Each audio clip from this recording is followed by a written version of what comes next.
A new proposal for a Gaza ceasefire spearheaded by Donald Trump's special envoy, Steve Witkoff, has been accepted by Israel after 3 months since the last ceasefire ended. The new ceasefire deal includes a 60-day initial truce, a redeployment of some Israeli occupation forces, and an exchange of captives, including 10 living Israelis held in Gaza. It would also require the immediate delivery of humanitarian aid, including by the United Nations and the Red Crescent. After weeks of negotiations, including direct talks between Trump's special envoy Steve Witkoff and Hamas officials, Hamas confirmed it had received the Witkoff proposal and said it is responsibly studying it in a way that serves the interests of our people, provides relief, and achieves a permanent ceasefire in the Gaza Strip. The only reason this second ceasefire is being negotiated is because the first ceasefire saw Israel not stick to its terms. But the new Witkoff proposal includes only vague language on whether the agreement would lead to a complete end to the genocide and a full withdrawal of Israeli forces from Gaza. The United States, Egypt, and Qatar would guarantee the 60-day ceasefire. The assurances about Trump's commitment to a long-term ceasefire are not really enforceable, as was seen when Israel repeatedly violated the first ceasefire that Trump pushed through before his inauguration. The U.S. has shown it's not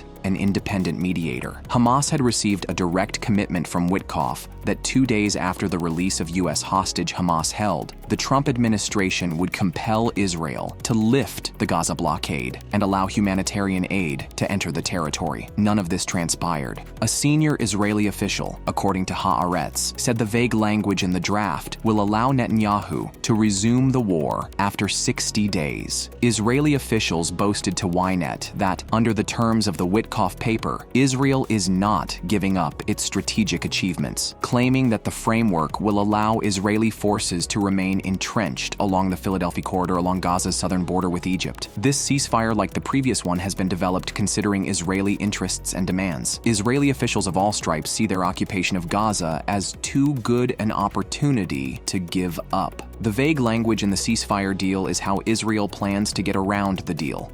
The Trump administration's pressure campaign against higher education reached new heights with Homeland Security, revoking the approval of Harvard's Student and Exchange Visitor Program, which allows the Ivy League school to enroll foreign students. The battle between Trump and Harvard escalated after Harvard refused to implement a series of demands from diversity audits and the dismantling of pro-Palestinian societies. Now, the Department of Homeland Security is demanding the handing over of detailed student records. The attempted revocation of Harvard's student visa program is just the latest move by the Trump administration against elite universities. In April, the Trump administration froze $2.2 billion in long-term research grants for Harvard. President Trump has also threatened to strip Harvard's tax-exempt status. Homeland Security Secretary Kristi Noem accused Harvard of fostering violence, anti-Semitism, and coordinating with the Chinese Communist Party on its campus. While the Trump administration is mainly targeting elite universities ostensibly under the banner of fighting anti-Semitism, these efforts reflect a broader distrust of the U.S. elites and an attempt by the White House to reshape U.S. academia away from its allegedly liberal outlook. Trump's pressure on universities, if sustained throughout his term, will significantly harm affected universities' finances, reducing research and making the United States less attractive to foreign students who disproportionately study in-demand fields. Curtailments to basic science research, either due to funding cuts or fewer PhD students, risk hurting the United States' technological and innovative competitiveness in the long run. The rising unattractiveness of studying in the United States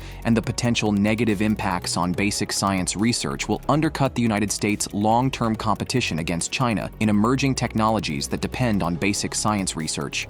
Israel has approved the establishment of 22 Jewish settlements in the Israeli-occupied West Bank as it continues its policy of the de facto annexation of the Palestinian territory. Peace Now, an Israeli settlement watchdog, said the approval marks the biggest expansion of settlements in the West Bank in more than 30 years since the Oslo Accords were signed in 1993. In a statement, Peace Now said, "The Israeli government no longer pretends otherwise. The annexation of the occupied territories and expansion of settlements is its central goal." The cabinet's decision to establish 22 new settlements, the most extensive move of its kind since the Oslo Accords, under which Israel committed not to establish new settlements, will dramatically reshape the West Bank and entrench the occupation even further. The new settlements were announced by Israeli Defense Minister Israel Katz and Finance Minister Bezalel Smotrich, who said explicitly that the step would prevent the establishment of a Palestinian state. Many of the settlements that were approved were already constructed as outposts without government approval. Settlements in the occupied Palestinian territory are considered illegal under international law, but the international community has never enforced this upon Israel. The West Bank is crucial for Israel's long-term survival, as the territory constitutes 20% of historic Palestine.